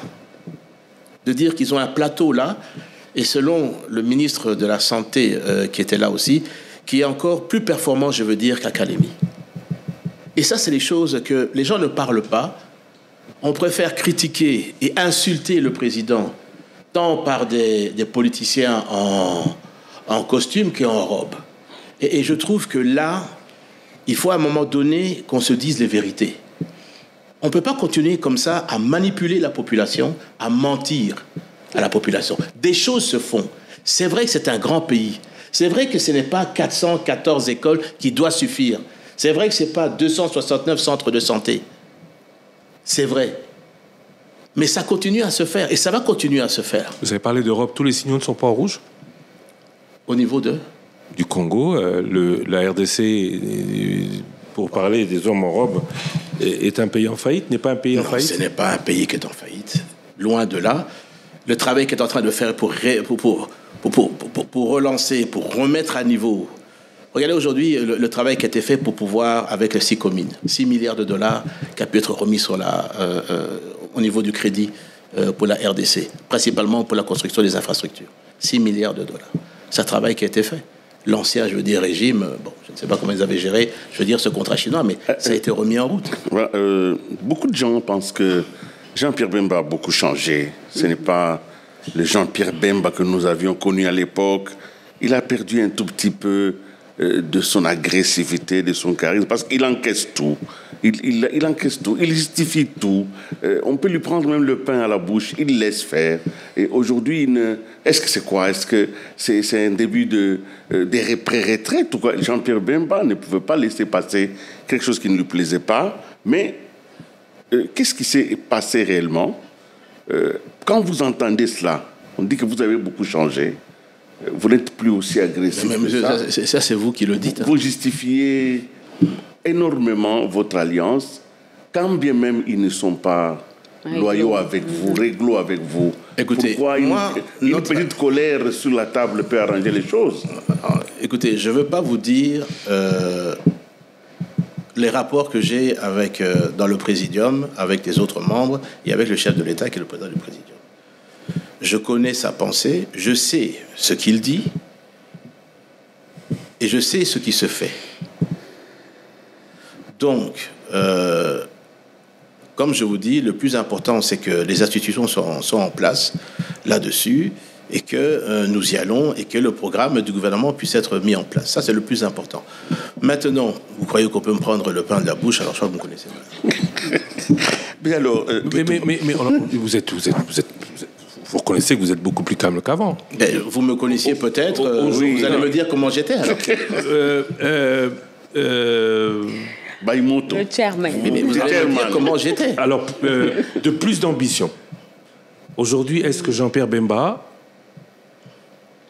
n'a plus cette ambition, par exemple, candidat 2028? Mais d'abord, c'est une décision qui doit être prise à un moment donné. Et je ne pense pas qu'aujourd'hui, en 2024, vous pouvez savoir en 2028 comment vous allez prendre votre décision. Ça, c'est un. Deuxièmement, je crois que là, je suis vice-premier ministre chargé des transports, communication et des enclavements. Vous avez parlé de toute une série ici de dossiers qui sont sur la table. Je pense que c'est ça qui m'occupe. Et je veux réussir dans ces dossiers-là. C'est cette chose qui m'occupe pour l'instant. Qu'on vous attaque par vos alliés, qu'on vous prenne ce que vous avez en même temps légitimement gagné, vous avez développé une résilience au choc. Non, c'est pas... C'est étonnant quand même. Je ne pense pas que vous devez... Bon, c'est une perception, ça fait longtemps que je vous ai vu. Hein. Oui, la dernière fois qu'on a fait l'émission, il y a 15 ans maintenant. Oui, voilà, donc... mais moi, je vous dis quand même... Il y a 15 ans, on était dans un autre contexte là-dessus. Je vous suis quand même. On était dans un autre contexte là-dessus. On sortait, je veux dire, de 5 ans de guerre. On était en face des ennemis qu'on combattait hier. Et on était très vigilants. Oui. Aujourd'hui, on est en face, je veux dire, de personnes qui sont civilisées. Bien sûr, il y a des choses qu'on pourrait parler, mais ce n'est pas ici le lieu de parler. Nous parlons ça, je veux dire, dans la famille, et nous en parlons ouvertement. Et je peux vous dire qu'avec les personnes du Présidium, si vous leur demandez, il m'arrive de ne pas être tendre. Le Présidium existe toujours, hein? Oui, bien sûr. Toujours avec l'ancien président de l'Assemblée qui est deuxième vice-président. Il n'y a rien qui a changé. L'ancien président du Sénat qui est deuxième vice-président du Sénat. Le nouveau président... C'est vrai qu'il n'y a pas beaucoup de gens qui sont ajoutés. Hein. Non. Madame Souminoua est dans le Présidium maintenant comme Premier ministre? Non, ça n'a pas changé, le président. Celui qui est là-bas. Je reviens à ma question. Vous ne l'avez pas pris peut-être... de mon entendement, du bon sens. Les ambitions de Jean-Pierre Bemba, candidat 2028, vous avez dit c'est trop tôt, mais aujourd'hui, peut-être avant l'heure, on est en plein dans un débat qui pourrait selon certains, faire que Félix Tshisekedi rempile en 2024, en 2028. Qui a dit ça? Ah, l'opposition dit... Mais vous avez suivi son discours Oui, mais l'opposition dit aujourd'hui que tout est manœuvre pour pouvoir changer la Constitution et pouvoir se représenter. Est-ce que vous êtes pour ou contre révision ou changement de la Constitution? C'est bien que vous posiez cette question. Vous savez, je suis un des acteurs en 2003-2006 qui a participé à la réunification de ce pays, la réunification des armées, des administrations. On sortait, je veux dire, de 5 années de guerre et il fallait, dans cette réunification, mettre en place une constitution. Il y avait 3 composantes, il y avait des entités également, la société civile également qui participaient. Mais ces 3 entités composantes qui étaient ce que vous connaissez, étaient ceux qui ont, je dirais, favorisé et poussé à la mise en place donc de cette constitution. Il y avait des particularités que nous avons dû accepter. Il y a des consensus qui ont été faits. Rappelez-vous, il y avait d'abord Sun City 1 et ensuite Sun City 2. Une des composantes n'a pas voulu participer. L'accord global et inclusif. Il a fallu maintenant aller à Sun City 2. Et il y a des composantes qui sont venues, bien sûr, avec des exigences. Je pense qu'aujourd'hui, et je ne comprends pas de quoi les gens ont peur, en fait, de la révision de la Constitution. Révision ou changement, attention. On parle de quoi, la révision du changement? Là, pour l'instant, on parle de la révision de la Constitution. Pas du changement. Mais qui a parlé du changement? On parle de révision de la Constitution. Augustin Kabouya, membre du président. Bon, je veux dire, vous lui poserez la question là-dessus. Mais ce qui est autorisé, je veux dire, de la Constitution, et qui est prévu de la Constitution, c'est la révision. Et je vais vous donner ce que je pense. Moi, je vois, à mon niveau, 4 articles qui pourraient nous aider à évoluer. Et certainement qu'il faut attendre que le président de la République a dit qu'il va mettre en place une commission. Je dis, de quoi a-t-on peur? Laissons cette commission être mise en place, mais je pense qu'il y a des articles sur lesquels on doit pouvoir discuter. Lesquels? La question de l'article 10, sur la nationalité congolaise, qui est exclusive. Exclusive et qui ne peut pas être détenue concomitamment contre une autre là-dessus. Aujourd'hui, vous avez des compatriotes qui ont dû quitter le pays, pas par leur volonté, soit parce qu'il y avait la guerre, soit parce qu'il y avait eu des problèmes politiques, et qui ont été, parce que pour ne pas devenir apatrides, ont été contraints de prendre une autre nationalité où ils sont installés. D'abord en demandant le titre de réfugié, et qui ne permet pas que vous soyez réfugié, et puis vous allez à l'ambassade prendre un passeport là-dessus. Et qui sont devenus et qui ont la nationalité, le passeport, je veux dire, de pays dans lesquels ils sont installés, mais qui ont certainement de cœur sont toujours congolais. Oui, mais ça, il ne faut pas un changement de la Constitution. L'article 10 peut rester en l'état, il est exclusive, mais dans le code de la nationalité, on va... sur l'irrévocabilité de la nationalité congolaise, dire celui qui a la nationalité congolaise d'origine ne peut pas la perdre. Ne peut pas la perdre, sauf s'il décide de la perdre. Mais si on passe à la double nationalité, il y a le danger des voisins. C'est ça la crainte depuis toujours. Mais est-ce que ce débat peut avoir à un moment donné lieu ou pas? Parce que vous pouvez mettre des restrictions aussi dans ce débat. Donc ça, c'est un exemple. Un exemple pour dire, mais pourquoi est-ce qu'on ne peut pas en discuter? Moi, je dirais, là-dessous, sur cette question-là, arrêtons de nous voiler la face. Vous avez même dans les institutions aujourd'hui, et je ne citerai le nom de personne... Pas vous. Non, je ne l'ai pas. Ok. Non, je posais la question. Non, mais vous pouvez y aller. Je suis tout à fait tranquille là-dessus. Oui. Ah oui? Ah bon? On a parlé de portugais. Non, pas du tout. Pas du tout. Vous pouvez y aller, l'ambassade est là, vous leur demandez, ils vont vous répondre. Excusez-moi d'avoir posé la question. 4 articles. Premier article, l'article 10. Le 13. Article 13. Vous savez, il y a le 13 et le 51. On a introduit les notions qu'il ne faut pas de discrimination, que nous sommes tous égaux, la race, les minorités culturelles. Dans le 51, on parle de promouvoir, bien sûr, la coexistence des groupes ethniques et de la protection des minorités. Il y a cette affaire qui avait été introduite à l'époque de la spécificité sur les minorités qu'il faut faire très attention. Je ne suis pas contre, mais je dis simplement que, en ce qui me concerne, et je l'ai dit au moment à mes délégués en tout cas, parce que je donnais les instructions sur ces questions-là, Si certains pensent qu'il faut absolument protéger et qu'il y a des notions de minorité, ça ne veut pas bloquer, je veux dire, la mise en place d'une nouvelle constitution. Mais moi, je disais déjà à l'époque, pour moi, il n'y a pas de minorité ethnique. Il n'y a que plus de 450 ethnies dans ce pays. Il y a toutes les ethnies, alors sont minoritaires. Mais aujourd'hui, tous nos problèmes, c'est parce qu'il y a un pays voisin qui mais moi, je dis qu'il faut trouver le droit de protéger ces minorités. Mais ça, c'est le discours, et je ne veux pas rentrer là-dedans. On pourrait avoir d'autres débats, c'est un discours. Mais je dis, nous, RDC, a-t-on aujourd'hui, peut-on confirmer qu'il y a des minorités, quelles qu'elles soient, au niveau des tribus? Est-ce que ça, ce sont les choses qu'on peut nous convenir et en discuter là-dessus au niveau de la Constitution? Il y a la question également de l'article 198, sur le choix de désignation de l'élection des gouverneurs de province, des sénateurs. Je suis très choqué de la manière, et vous le savez, la manière dont on devient gouverneur dans certaines provinces et sénateur là-dessus. Est-ce que on va continuer comme ça? Est-ce qu'on n'est pas en train de faire le contraire de ce que nous voulons tous? Alors, sur cette question-là, est-ce qu'on ne peut pas nous mettre d'accord pour dire que les gouverneurs soient également élus au suffrage direct, issus d'un parti? Est-ce que vous trouvez normal que vous avez les sénateurs qui sont issus d'aucun parti politique, lequel vous savez qu'il faut passer par des députés provinciaux, qui eux sont issus de partis politiques, et vous sortez sénateur? On ne se pose pas la question comment?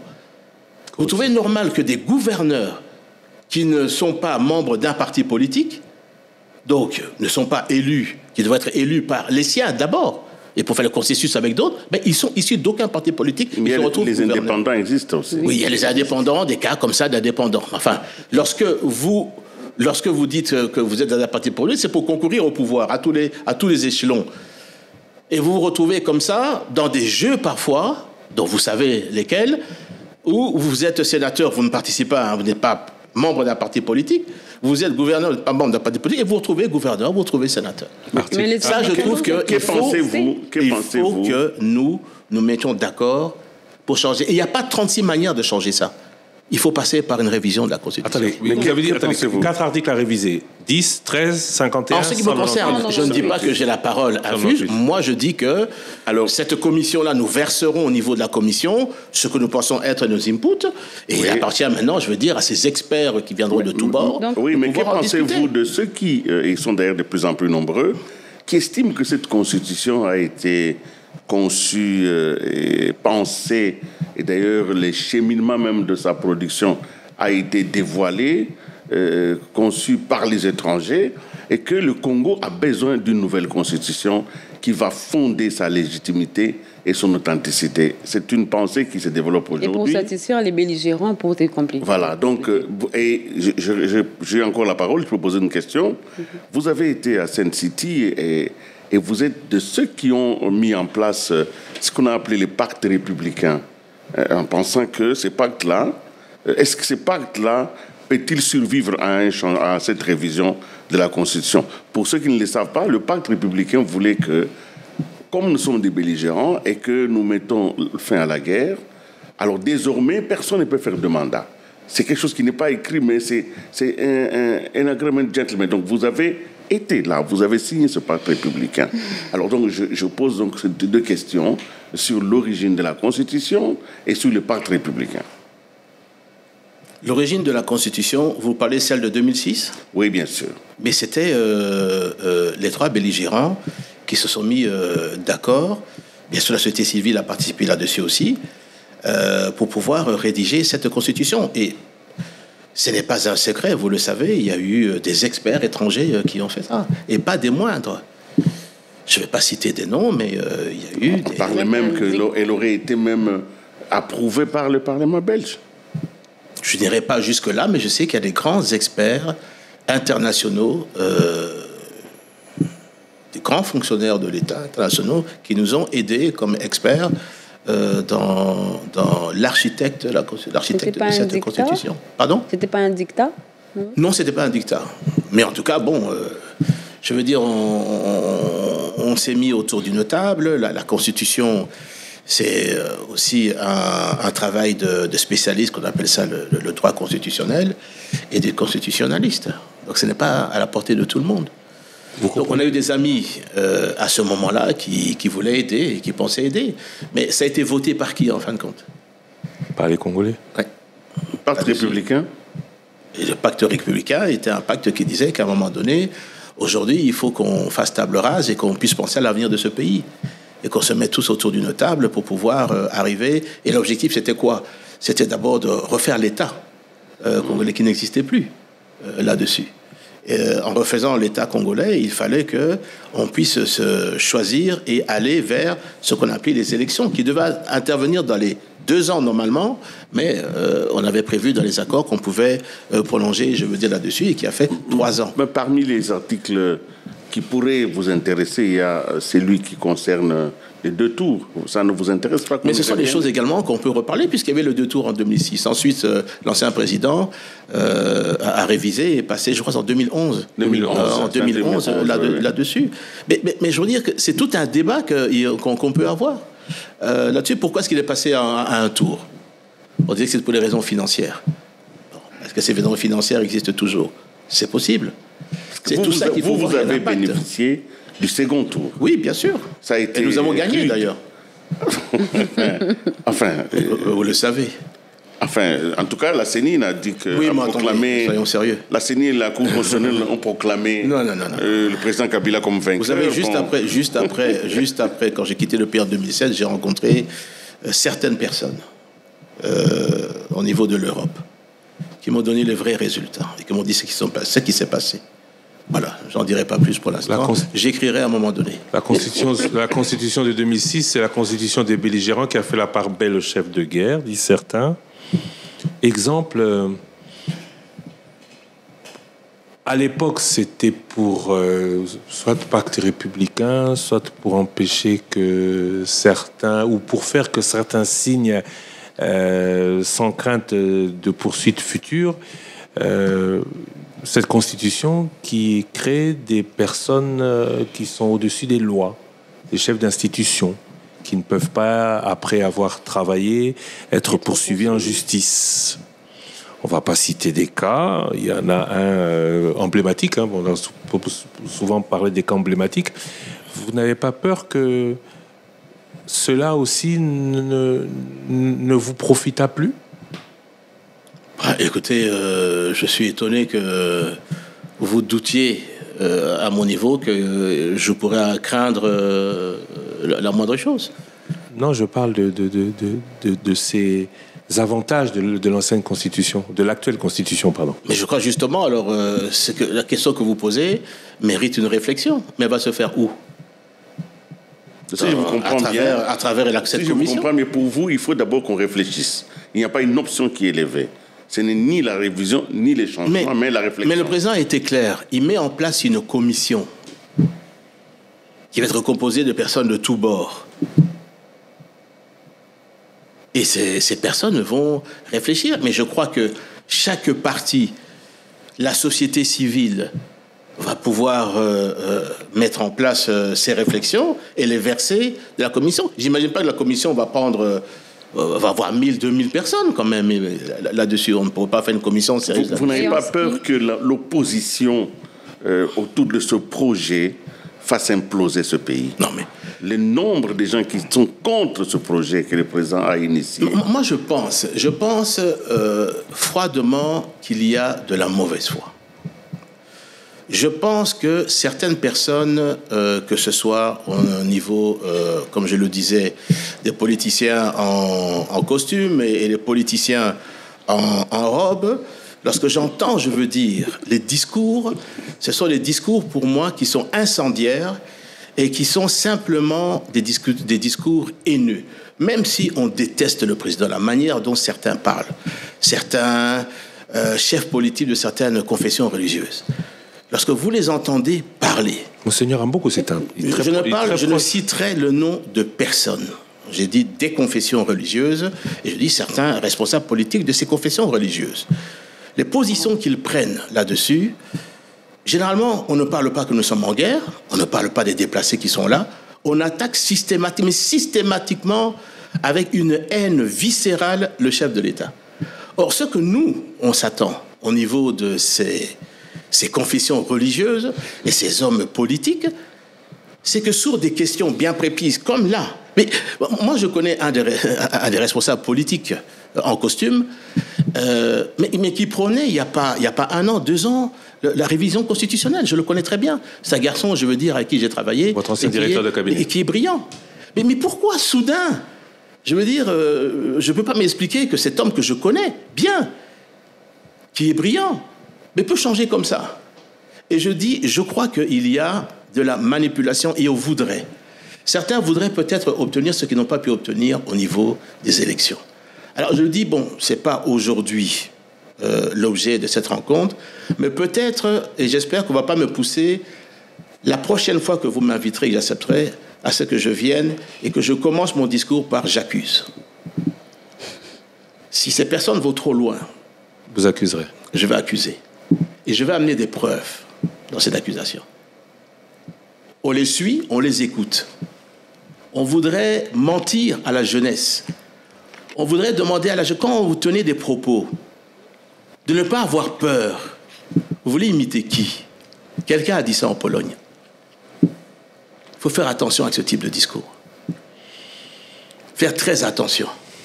Vous savez, il y a un adage qui dit que lorsque vous voulez mettre le feu dans un village, de faire attention que le feu ne ravage pas également votre case.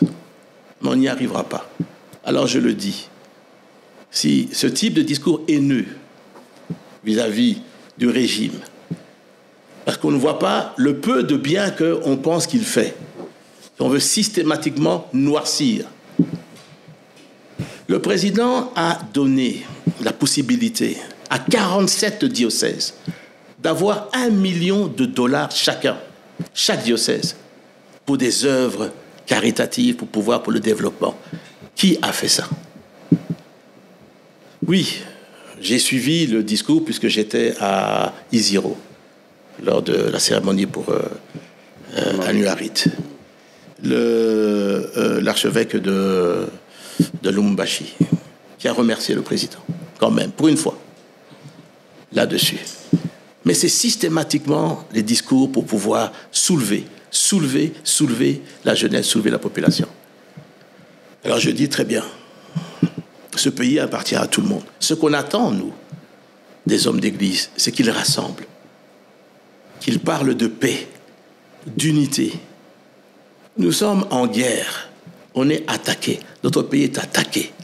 Le pays, il y a des déplacés, plus de 2 millions de déplacés internes. Au lieu de pouvoir nous rassembler, devant la personne qui représente l'unité de ce pays, qu'on l'aime ou qu'on ne l'aime pas, mais le pays est attaqué. Non, on verse encore des discours incendiaires à l'intérieur de ce pays. Pourquoi? Quel est l'objectif? Je la connais. Et je vous dis que la prochaine fois, je viendrai, la première chose que je vous dirai, j'accuse. Et je vous dirai pourquoi et comment. Merci beaucoup, M. Jean-Pierre Bemba. Merci Sandra Nyangui. Merci RTNC. Merci Willy Kalenga et de Géopolis.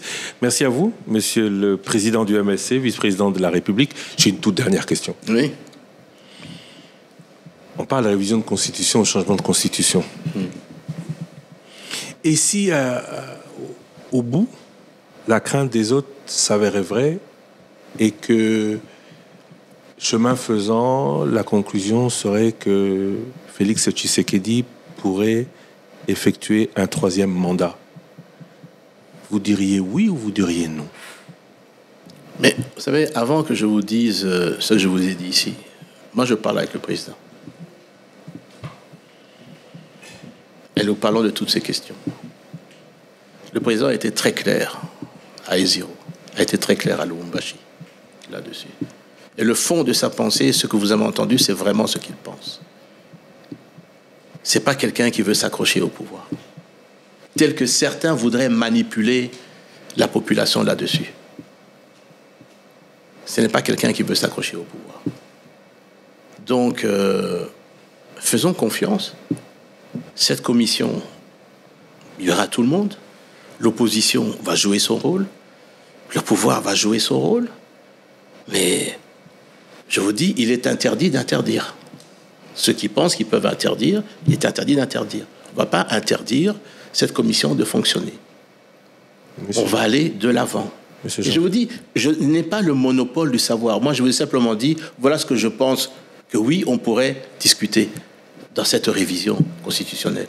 Certainement que d'autres constitutionnalistes, d'autres partis politiques viendront. Mais est-ce qu'on peut se mettre autour d'une table et on peut réfléchir, nous les Congolais, sans pouvoir nous tirailler? La France a changé sa constitution, je crois que c'était en 2008. Des amendements révisés. La cinquième république, c'est 58. Révisé là-dessus. Je ne parle pas de la Belgique, le Caire, d'autres pays d'Afrique ici, également ont révisé leur constitution. Dont beaucoup en Afrique ont permis au président de... Ça, c'était autre chose. Je dis simplement, c'est qu'on peut se mettre autour d'une table. Et je vous dis, le président est quelqu'un de raisonnable. Il n'est pas insensé. Mais si, c'était là ma question, un troisième mandat s'ouvrait à lui, vous le suivriez? Mais je me demande, et je vous demande, moi j'ai entendu ce que le président a dit, encore à Isiro. Il dit, je ne suis pas dans la perspective de ceux qui sont en train de vouloir enflammer le pays. Je n'ai pas demandé un troisième mandat. Il a dit. Il a dit, pas simplement en privé, il a dit en public. Il a dit, mettons en place une commission qui va discuter de ces questions-là. De quoi a-t-on peur? Monsieur Jean-Pierre Bemba, je vous remercie. Merci à vous, chers auditeurs, chers téléspectateurs, d'avoir suivi cette édition spéciale d'1h40. C'est assez exceptionnel. Merci à vous d'avoir, en cette soirée de mercredi 5 décembre, consacré autant de temps à Top Congo et à... Bon, on va pas prendre rendez-vous dans 3 semaines sur l'état des routes, mais on espère vous voir plus souvent devant la presse et aussi devant les députés. On vous a jamais vu, hein, on ne peut pas interpeller le président. Mais vous savez que je reçois des questions écrites. Hein. Encore, j'ai répondu, c'était aujourd'hui matin, une longue question écrite. Question au Parlement, en direct, devant les députés, vous irez, vous répondrez. Mais je dis que je préfère privilégier les questions écrites. Si je suis pas, si c'est pas lisible... Vous imposez votre règle? Non, je n'impose pas, mais je dis là-dessus que s'il y a des questions écrites, je réponds aux questions écrites. Et s'il y a des questions orales, Et je pense qu'il faudrait quand même qu'on puisse arriver à avoir un certain respect également et pas traiter certains comme ils sont traités. Je sais de quoi je parle. Merci à vous. Laissez les choses se faire calmement, d'une manière paisible. Merci à vous. Parce qu'il ne faut pas que ça devienne un pugilat aussi. N'est-ce pas? Merci à vous. Dans quelques instants, la rediffusion de votre émission Le Débat qui, ce matin, était assez particulière puisque c'était une émission co-réalisée avec la Deutsche Welle en direct du chapiteau du Grand Hôtel. L'actualité continue sur votre radio. Merci à toutes les télévisions et radios partenaires. Merci particulièrement pour cette édition spéciale à la RTNC et à Géopolis Télévision, dont les auditeurs et téléspectateurs nous suivent en ce moment. À bientôt.